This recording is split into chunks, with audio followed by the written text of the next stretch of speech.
স্বাস্থ্যৰ কাৰণে বহুত উপকাৰী সকলোৱে জানে যিসকল লোক ৰক্তহীনতাত ভোগে সেইসকলে প্ৰায় এই কচু শাকৰ জালুকীয়া খাব আৰু যদি এনেকৈ নাই খোৱা কচু শাক তেতিয়াহ'লে এবাৰ খাই চাব আৰু মোক কমেণ্টত জনাব কেনেকুৱা পালে আজি কচু শাকৰ জালুকীয়াৰ কাৰণে মই অলপ কচু লৈছোঁ আৰু কচুখিনি মই আগদিনাই বুটলি ধুনীয়াকৈ ধুই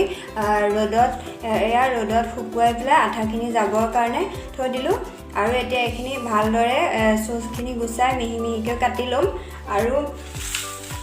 আৰু লৈছোঁ এটা পিঁয়াজ লৈছোঁ এনেকৈ দীঘলে কাটি লৈছোঁ দুটা কেঁচা জলকীয়া লৈছোঁ মাজেদি ফালি লৈছোঁ আদা নহৰু 1 চামুচ লৈছোঁ আৰু জালুকৰ গুড়ি আধা চামুচ লৈছোঁ আপোনালোকে জ্বলা বেছি খালে জালুকৰ গুড়িটো বেছিকৈ ব্যৱহাৰ কৰিব আৰু নিমখ হালধি মিঠাতেল মই আন্দাজমতে ল'ম আহকচোন আজিৰ ৰেচিপিটো কেনেকৈ বনালোঁ চাওঁ কচু থুৰখিনি মই এনেকৈ চচ গুচাই মিহি মিহিকৈ কাটি ল'লোঁ এতিয়া মই এয়া গেছত কেৰাহী এখন পাতিছোঁ আৰু কেৰাহীখন গৰম হ'লে তাত অলপ মিঠাতেল দি দিম এয়া তেলখিনি গৰম হ'ল এতিয়া তেলখিনি গৰম হ'লত মই পিঁয়াজখিনি ইয়াত দি দিম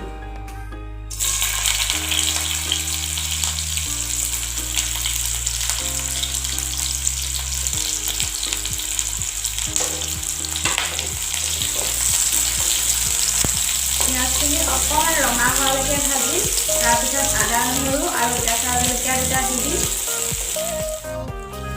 পিঁয়াজখিনি ৰঙা হ'ল এতিয়া মই আদা নহৰু 1 চামুচ লৈছোঁ এইখিনি দি দিম আৰু লগতে এই কেঁচা জলকীয়া দুটাও দি দিছোঁ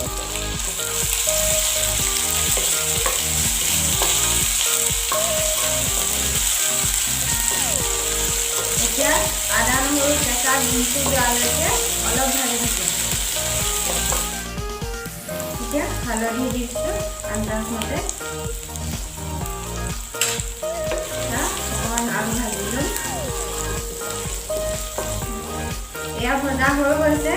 এতিয়া আমি ইয়াত এই কাটি ৰখা কচুখিনি দি দিম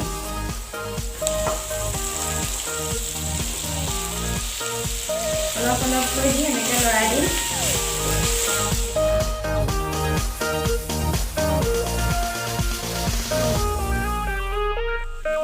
লৰা হৈ গৈছে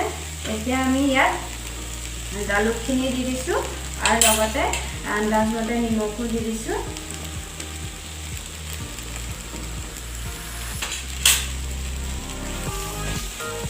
এইখিনি এতিয়া ভালদৰে জালুকখিনি আৰু নিমখখিনি মিক্স কৰি 5 মিনিটৰ কাৰণে গেছটো ল' ফ্লেম কৰি ঢাকি ৰাখিম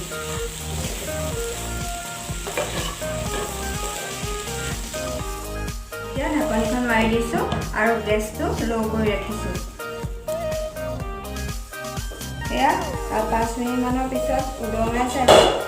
এনেকুৱা হৈছে সিজি গ'ল ইয়াত এতিয়া আমি অকণমান পানী দি দিম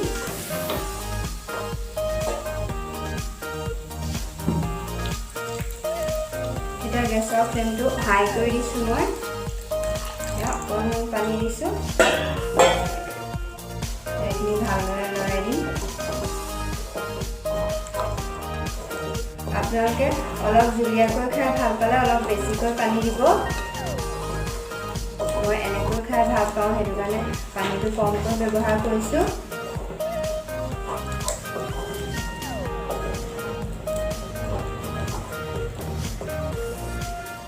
এতিয়া আৰু অকণ পানী দি দিছোঁ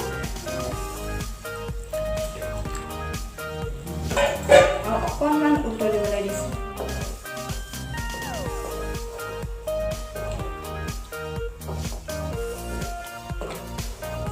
এতিয়া আকৌ গেছটো মিডিয়াম ফ্লেম কৰি 5 মিনিটৰ কাৰণে ঢাকি দিম এতিয়া 5 মিনিট হৈ গৈছে এতিয়া পানীখন ফুটি গৈছে চাওক আৰু ধুনীয়াকৈ কচুখিনি সিজি গৈছে এতিয়া আমি গেছটো অফ কৰি দিম